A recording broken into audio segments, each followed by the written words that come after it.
What's going on, folks? Johnny Blaze here. Just wanted to make a quick video, relatively unscripted, talking about the Nintendo Switch 2. I'm recording this right now on Saturday, May 31st, and the console should be coming out June 5th, so Thursday.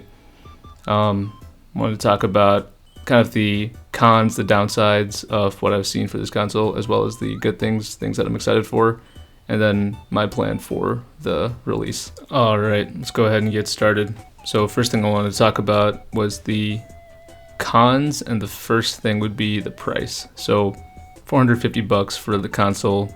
I think it's fine. I'm not thrilled about it, but it is what it is. I think things have gotten expensive in general, and Nintendo is following suit for the level of power. I think that's not bad. But if you look at the price of the games, I think especially the new Mario Kart game at $80, already skipping the price point of $70. I know that's been kind of talked about ad nauseum, but I think the reason why I don't trust them at that price point is because they did something similar with Tears of the Kingdom, where they quietly upped the price to $70 and were really quiet about what exactly we're getting for the extra $10.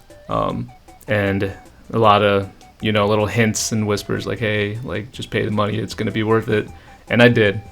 And the game had mostly empty sky islands. The depths were pretty empty as well. Some of the most sought after loot, some of those like treasure chests that you could find that were hidden and supposed to be some of the coolest content in the game, it was just recycled DLC, armor, and weapons.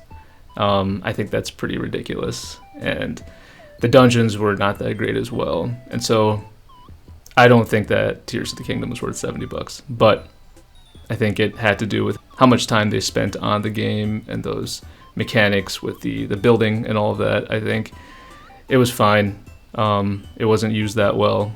So overall, what they gave to us, especially off the base of Breath of the Wild, was not worth $70. And now they're doing that again. So completely skipping 70, they're moving to 80. It's not worth it. At least I don't think it'll be worth it. Maybe Mario Kart World will come out and it will kind of blow our minds. If we're going off Tears of the Kingdom, I think they're just doing this because they know that they can get away with it. The other thing that I wasn't too thrilled about, and it's another thing that people talk about all the time, was the game key cards. I think they are also something that doesn't feel right, like not getting a full game in the cartridge. But I think it's something that's pretty par for the course. As far as the industry as a whole, and Nintendo's been maybe a little bit better about it than Sony and Microsoft, and of course PC. Other consoles do similar stuff, and it sucks, and I think Nintendo's kind of just following suit in that way. So something else that I'm not happy about. And the last thing, the thing that I am the most concerned about, is the new license agreements that essentially allow Nintendo to break your console, if I'm understanding correctly. And so bear with me, I came up with something called the Hitler test. And what that test is if Hitler was alive today, and I choose Hitler because he's kind of considered the worst person ever, right? He's just a poster child for someone who sucks. If Hitler isn't able to use your product, that product is inherently compromised. So, for example, if Hitler owned a car right now, like a Tesla or a smart car that has some backdoor to a central authority, that authority would probably decide in 2025 if the reincarnation of Hitler was alive.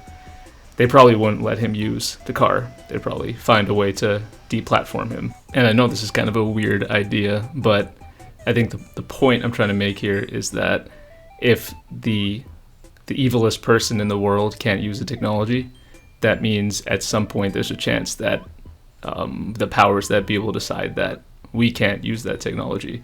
So maybe it's not, a dictator, genocidal, crazy person. It's really just someone who wants to pirate games, or, any number of things. I think that's something we always have to keep in mind when it comes to new technology. If there's a chance that the company that makes the technology can go ahead and break that technology, if you break whatever license agreement, whatever rules that they have, then I think it's safe to assume that they may in the future. And so I'm not going to buy a car that's connected that much to a grid where if I'm doing something it doesn't want me to do, they can turn it off. In the same vein, I'm very careful about gaming consoles that can deplatform me, especially if they can deplatform me for breaking rules that may not even exist yet. I think that's a slippery slope to go down. Now here's some pros or kind of things that I'm excited about for the Switch 2. So I guess let's be completely honest, Nintendo kind of exists in a niche of their own. There's a lot of things that nobody does as well as Nintendo. Smash Bros, Mario Kart, 2D, 3D Marios, Fire Emblem, Metroid, Xenoblade, Animal Crossing. There's so many IPs that Nintendo has created and kind of curated over the course of the last many decades that just don't have an equal counterpart, no matter which other platform you're looking at. And if you put aside all of the negativity that's kind of surrounded this launch cycle and all this sketchiness Nintendo has been up to recently, not being transparent about the pricing, including buttons that don't do anything unless you pay money, I think a lot of that does suck, but this is a new console generation, right? This has been 8 years in the making. It's a really powerful leap from the Switch 1, and there are some really cool features that I'm sure they're going to make good use of. The mouse mode could really do more than just drag and drive, right? I'm sure you can make like an XCOM clone, or like maybe some cool first-person shooters that aren't just Metroid, but like Call of Duty or Apex Legends. Switch can be a great place to play stuff like that. So there's a lot of opportunity in this console generation, and the most important thing is some of these IPs that I was talking about. There's going to be new Fire Emblem, new Zelda, new Pokemon, games that previously have potentially been limited by the Switch, and now you can see what they might look like in like a next generation. So I think it's sick. I'm excited to kind of see what Nintendo has in store for us, despite the fact that they kind of suck sometimes. So some final thoughts.